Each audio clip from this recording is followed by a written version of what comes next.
I think AI today can really give you an accelerated way to really get smarter and get more attuned to how you can position yourself as a candidate. Do you have a favorite interview question? Tell me about a time that a customer changed your point of view. Caring about what the senior level leaders think, but they don't care what their own team thinks. Ooh, I wouldn't want to work for or with that person, the culture of the team they did. Like when someone asks you, like, well, what do you know about what we do, right? Really put it in the lens of the customer, right? Because if we are not in service of the customer, what are we doing as a product and a service?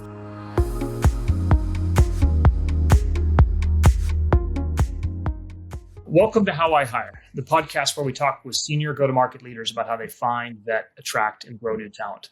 Today, I'm joined by Ejieme Eromosele. She is the VP of Customer Growth at Quiq. She's held a number of leadership roles there, including running EMEA, where I met her when she was doing that, and now customer success as well too. Before that, she ran customer experience at the New York Times. And I recently learned she's writing a book on talent, and from both sides, from both the applicant side and from the company side. So I'm excited to dive into that. Ejieme, welcome. Thanks so much for having me, Andy. And yes, I'm excited to dive into these topics today about how I hire. That's neat. Well, maybe we kick it off since you're in the AI world and people are always interested in that. I'm curious if you've had any thoughts around how AI impacts executive hiring. Yeah, I think we're all still learning and seeing how it's evolving and things are moving so quickly.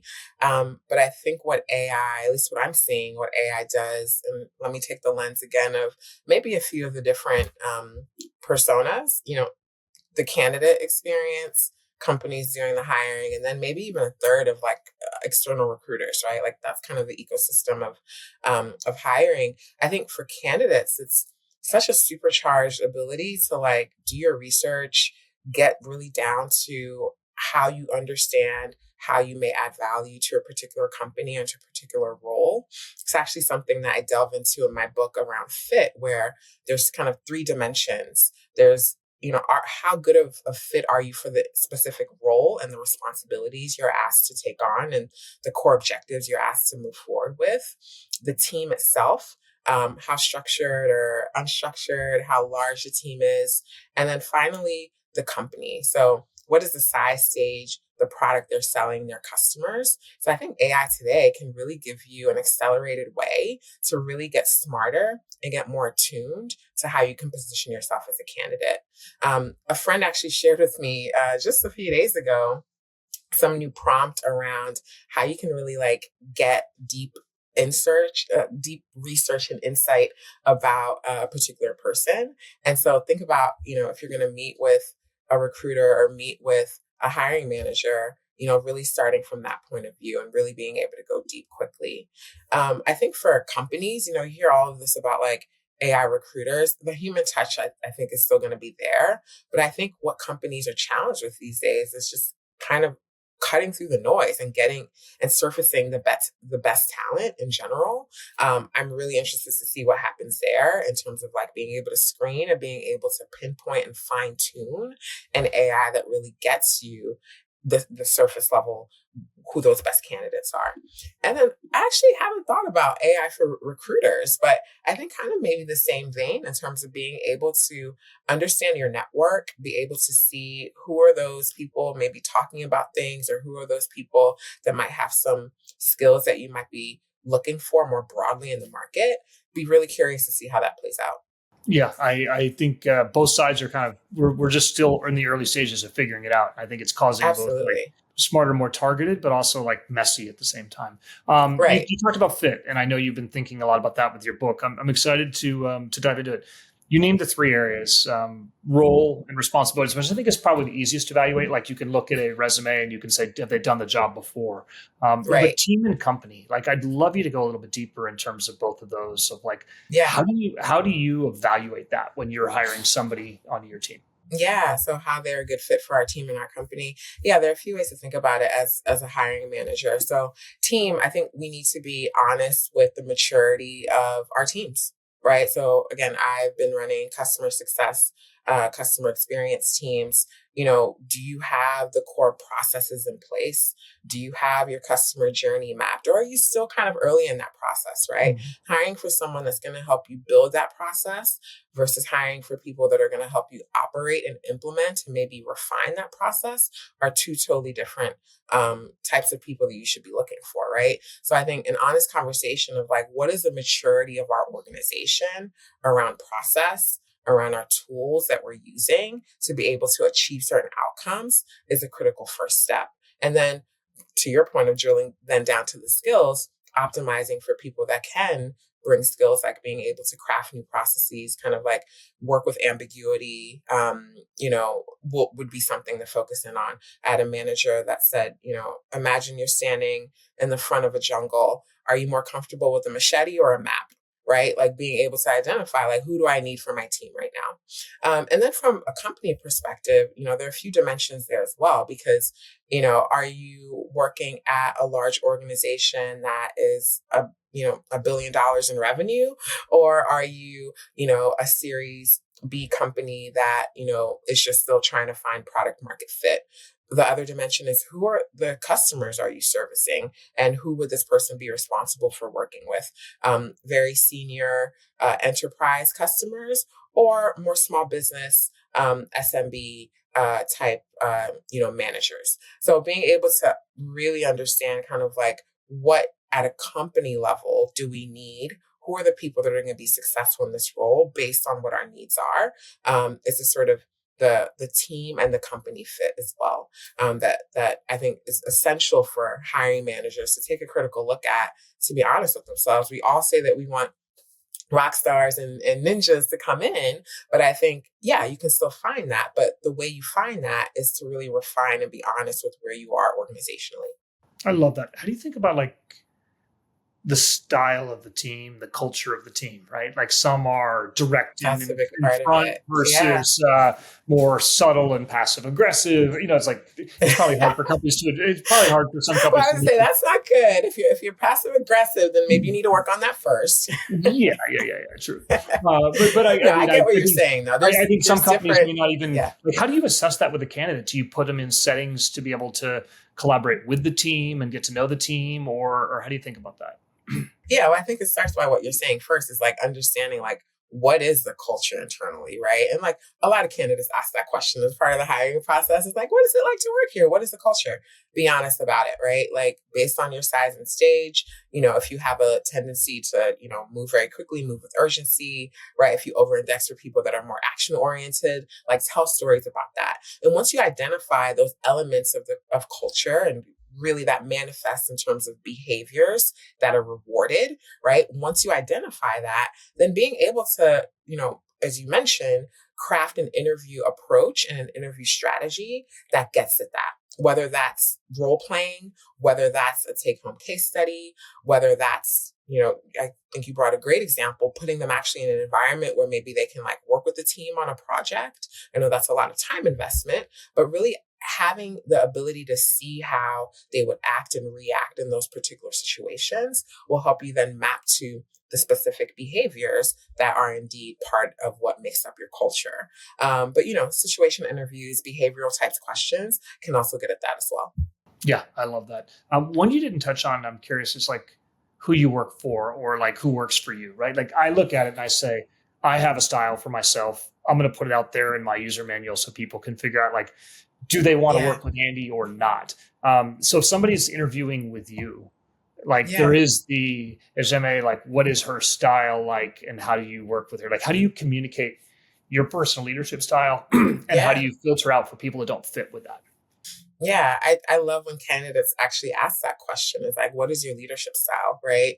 And I think, again, doing the work, so much of this is like therapy here. Do the work first. And then Yeah. once you have that self-awareness and that understanding of like, this is how I am as a leader, this is how I show up. For example, I love being able just to like text someone, actually kind of like to move out of Slack a little bit, especially when we're working together. And I'm fine if they're texting me as well, right? But I think there's certain boundaries with text-based communication, especially if it's out of Slack, right? So I think communicating that and then honestly sharing that, right? So I like to be able to before I give an offer to someone to join us, and if they're going to be my direct hire, actually before the offer round, I have a kind of one-on-one kind of keep it real conversation. It's like, look, I want you to come into this situation eyes wide open. Here's a little bit about what it's actually like to work here. Here's a little bit about what it's actually like to work with me, right? And I think that gives the candidate the time then. It's a more of a kind of personal, interpersonal, this is how it's like, this is who I am as a leader, this is how we're going to work together.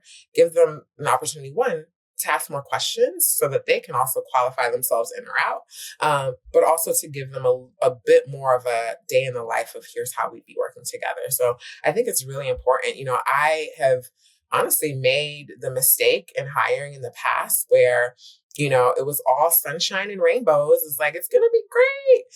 And I wasn't honest. Like, I'm putting it out there. Like, I wasn't as honest and as candid as I could have been. And it ended up setting us back because the candidate joined. We were misaligned. They weren't happy. They felt like things had been misrepresented.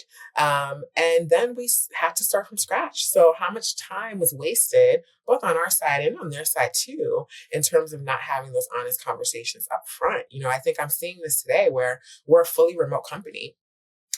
People ask about it. Like, are there plans to be not remote?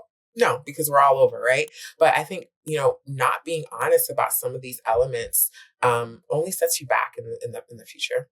God, I love I have the keep it real convo. I'd never named it before. I actually, what I'll do is It's the key.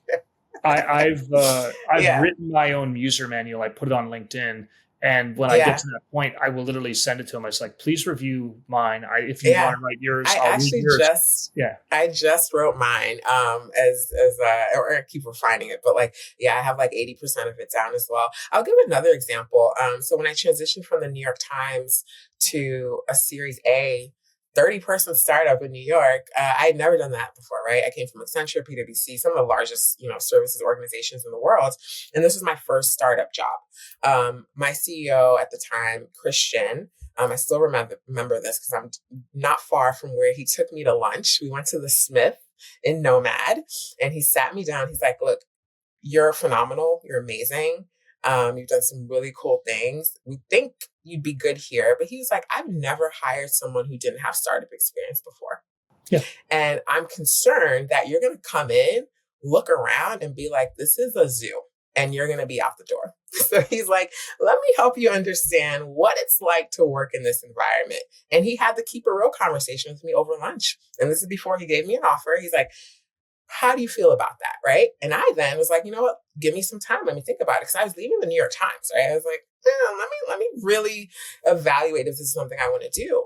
But I appreciated that. And I still talk about that with him. I'm like, thank you so much for doing that. You gave me the opportunity to really come in with eyes more wide open. And yeah, like, I don't regret it. It was great. But I had that opportunity really to understand what I was signing up for. Not only that, but it also probably opened doors for your long-term relationship between the two of you, right? Like, you're like, Absolutely. we can Yeah. now have these real conversations where we voice our fears, our hopes, our things like Yes. that. And so I think it can really be Yes. powerful. So I love those. It's cool. You've written your user manual. I've written mine. We'll, whenever we publish this podcast, we'll make sure we share out Yeah. both of ours. That is cool. You mentioned kind of surprises in the interview process, right? Like and both good and bad, right? Like, do you have any, we talked about a bad one just now, which is like, if you could have been more real and you took that and you learned. Yes. We were talking before we started the podcast on like an atypical hire. I think that you mentioned that. But any great surprises in the interview process and maybe tell a story about one of those? A great surprise. Gosh, a good surprise or a bad surprise. Good. I think mostly good, but we can go with bad too. Yeah. Whichever one you want. Well, I mean, the bad one is short, but I still remember it because I was so excited about a candidate. She was amazing. And I don't know how she missed the screen, but this is one of just like those like pre-screening questions that are just like so obvious that like once you're in the interview down the line and you're really excited about a candidate, you never go back to it. But she needed visa sponsorship. And at that time we couldn't sponsor folks. And I was just like, did you identify this in the beginning or did we fail to see this? Right. So that was quite disappointing, but like getting the basics right and the facts like don't lie. It's just like I'm not saying she lied, but like it wasn't clear at that time. But it's just like And get it's the hard because it's basics not that right. important for the company, but it's massively important for the employees. So it's like in the end, Exactly. she spun her So in wheels. the end, but like, yeah, just like be factual. I feel like there's also this question of like, how much do you want to like embellish and play up what you did? People back channel, right? I know you just did a whole post about, references and all of that. Like, be honest with what you've done, and what you've contributed, because you don't want to be the one where it comes back to you. And as hiring managers, like, do the work to validate, right? Like, did this person actually achieve what they said they achieved? Not to say that like, we should assume that people are lying, but like, yeah, don't lie, be factual.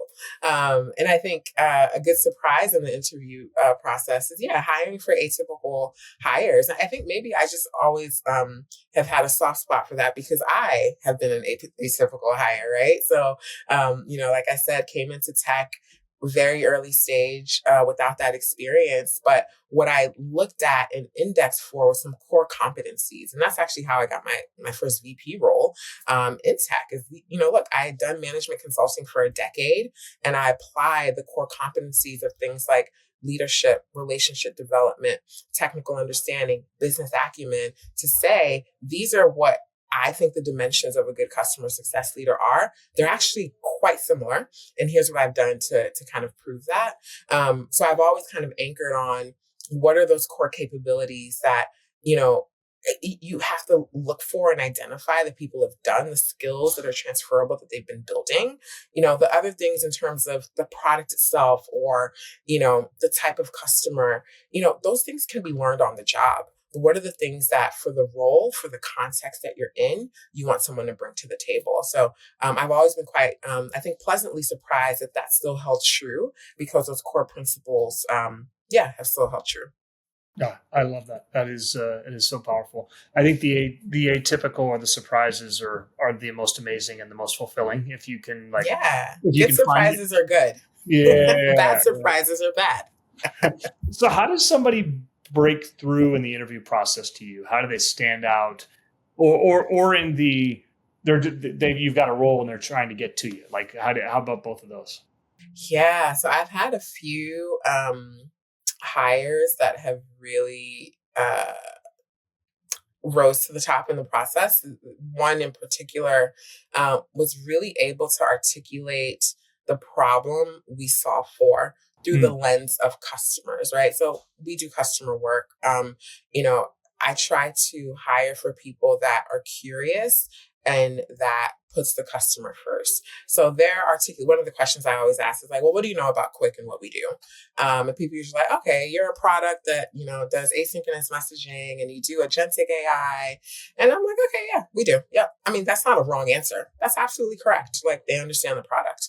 But this person was able to say, customer service leaders today are overwhelmed. They have to do more with less. Their teams are attriting. Their teams are hard to come by. And it's really hard to do this job. My understanding of what Quiq does is be able to free a customer success leader so that their team can do more. Their team has more time to do the higher value inquiries and questions, and it positions them and their team as revenue generating parts of the business. I was like, yes. Absolutely blew me away because it got to the heart of the individual who is our buyer, the customer service leader. So it Wow. taught me a few things. One, they were empathetic, right? I mean, it was like an emotional journey they took me through. I was like, wow, you got the problem, you got the solution, which is Quiq, and then you got the happy ending, right? You got a successful customer service leader. That is our buyer. That's who we serve. That's the problem that they have. So, I think being able to articulate, like when someone asks you, like, well, what do you know about what we do, right? Really put it in the lens of the customer, right? Because if we are not in service of the customer, what are we doing as a product and a service? So those types of answers have really blown me away. I love that. Yeah, it's so many people dial it in or haven't even done the research, but the ability to say that.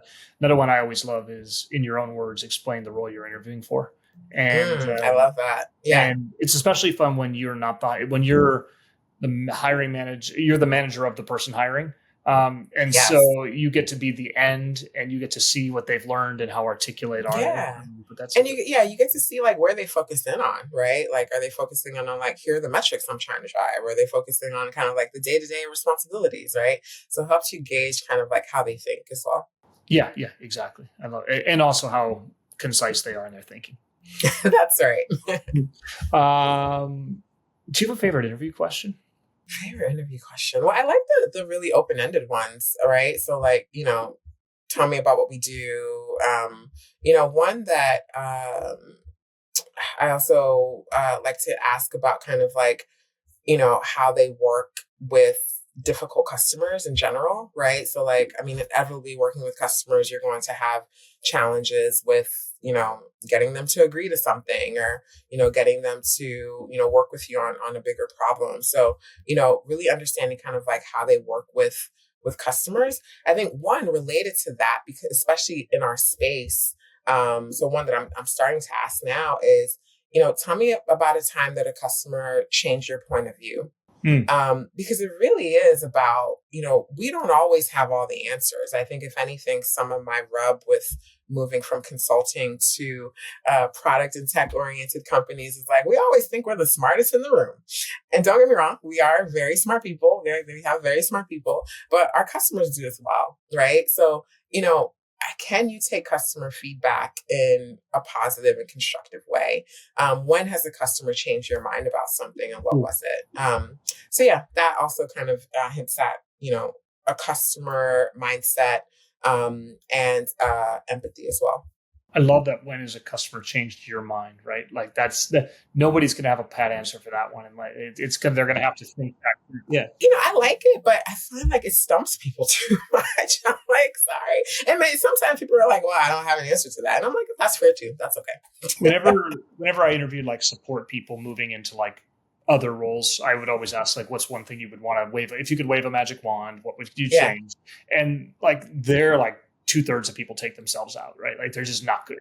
And so, but I like the idea of what something, where have you had your mind changed or Yeah. like changed otherwise on a customer? Because Yeah. so few And, people listen and to I was, customers today. Yeah. I was going to say the way I answer that, like, it happens quite a bit, but I think for me, it's really a customer has helped me more understand the challenges that they face internally to get projects done.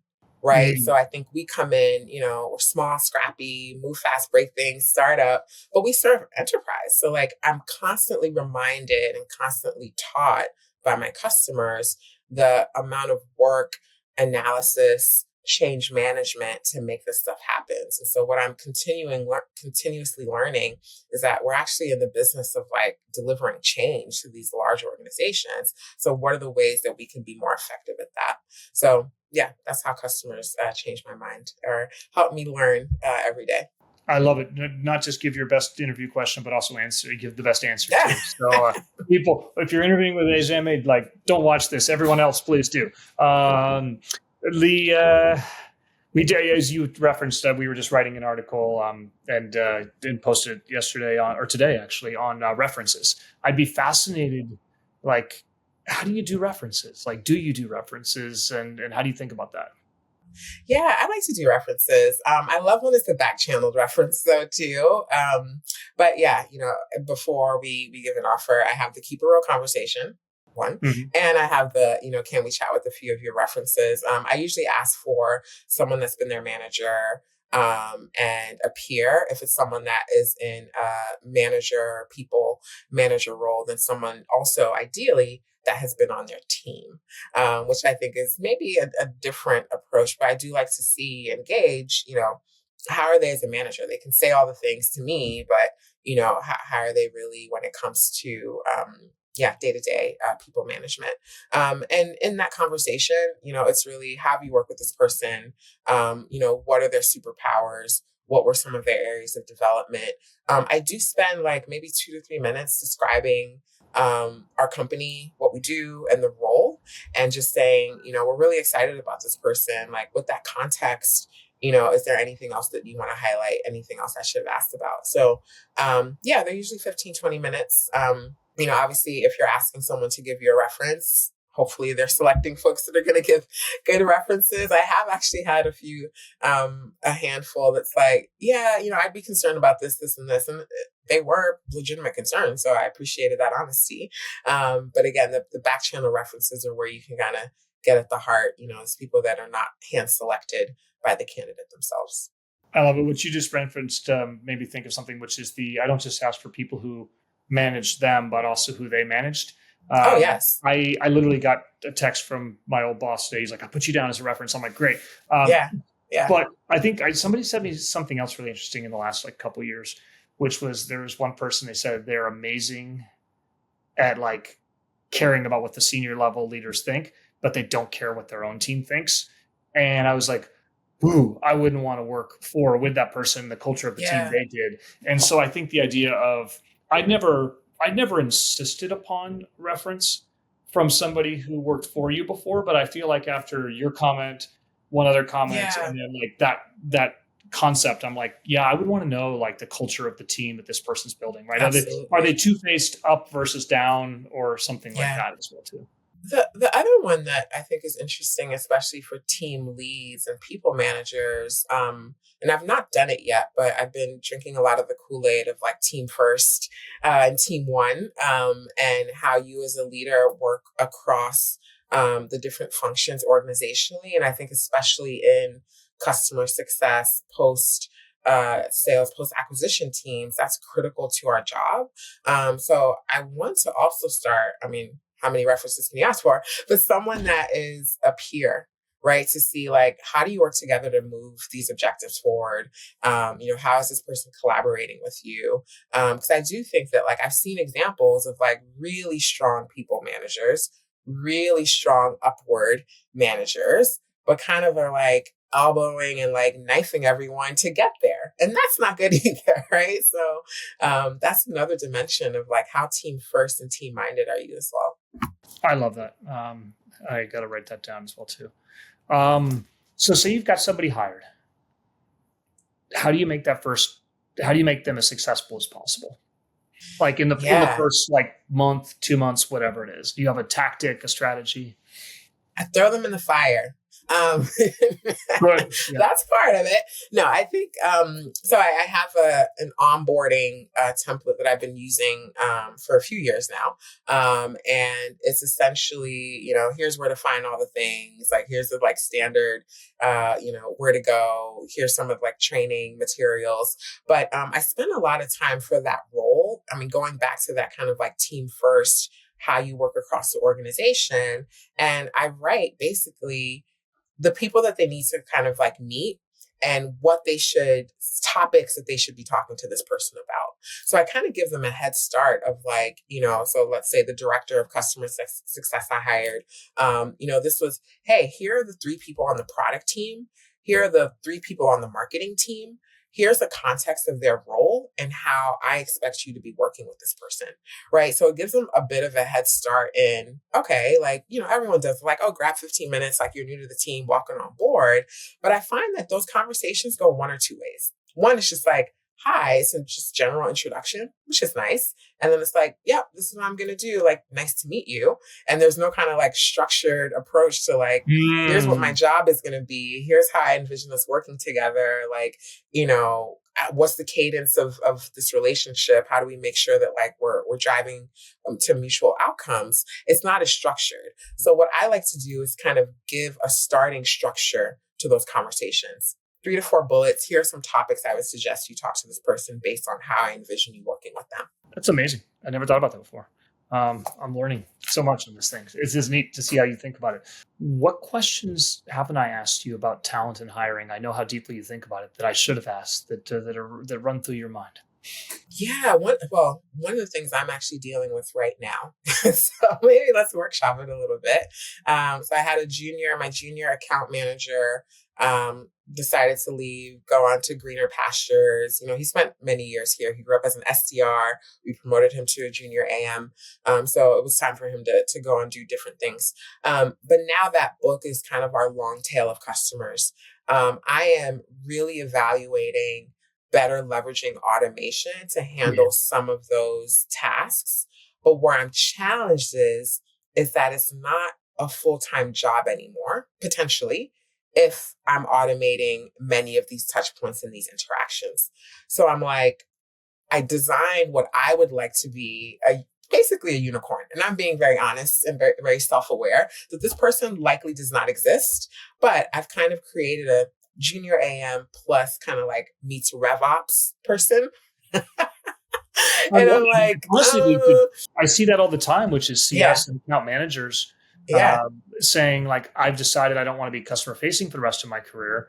And they start to do a little task here and there. So I think sometimes you can take your high performing AM and you have that career convo, right? Of like, what does the next 5 years look like for you? And I'll often give people like little bits of projects in RevOps to be able to figure yeah. stuff out. Yeah. Yeah, so I think that's where I'm leaning, but we're also we're hiring for a director, senior director of RevOps too. So I'm like, okay, we're going to hire a senior person for this role. So I guess where I'm struggling with, and you didn't ask me like where I'm struggling, but I'm offering that up because I'm That's open for okay. I love advice the here. vulnerability. Yeah. Is it's not a full-time job anymore. We don't have our senior RevOps leader like that's in role yet. So what do I do with this? Like, I'm considering even like going to some outsourcing agencies to do like, a half AM time. But, this is still a strategic role and strategic part of our work. It's just that I'm trying to automate and free up 50% of that time. So then what is this person going to do? So I think the broader question is like, as we're injecting AI into go to market and into what we're doing, it is actually starting to deliver the promise of it's going to free up your team's time. So like, how do we think about roles? How do we think about, okay, what else should they be doing if we do have this time now available? So I'm grappling through that I currently. love it. I'll send you a fun article I wrote on scale roles, right? So at Mm, Box, we would, our head of the CCO, John Herstein, had this really great philosophy, which was if you have 20 people trying to do a task, it'll never get better. But if you have one with like 5% of their time, but if you put 100% of it on yeah, one person, it'll get better, right? So yeah, I was always, when I ran CS Ops with John at Box, I would always look yeah, for scale things. I remember at Culture Amp, we went there and we had everyone pinging the security team. And so we're like, okay, that's not going to work. We're going to put one new guy, Ian, and we're going to you can only talk to Ian. You can't talk to the security team. And Ian's job is to automate himself out of a role, right? And like, yeah, we gave him technology, he figured things yeah, out, and we were able to like triple and quadruple in size without hiring yeah, any more security people, without hiring any more like of Ian's. And so I think there yeah. are those roles there that, especially, they're easier if you think about it from a growth perspective, which is like, yeah, That's I exactly get it, it. it won't be there, but like if we double or triple, we can't Yeah, hire three of you, we can only hire one of you. I mean, that's it, well articulated, right? Is it like someone that's willing to be like, I'm actually here to automate like 50, maybe 70, 80% of my work, but like, I'm going to do such a great job. And look, we're still a growing and scaling business. Like, if you do such a great job at that, like, we will create, there'll be another role for you, right? So finding someone that has that attitude and aptitude. Yeah. Yeah. Yeah. It's like, at the same time, if the company's not scaling, then it's no fun. Right. So it's like Fair. if so as long as you're at a growing company, then Yeah, you're in good shape. that's right. That's amazing. Well, I truly enjoyed this. I feel like you think about, you're incredibly articulate how you think about hiring, and talent and fit. And so I'm excited to read the book, and I'm really honored that you agreed to do this today. Thanks so much, Andy. So great for you to have me on. Appreciate it. Thank you. Have a great day. Thank you.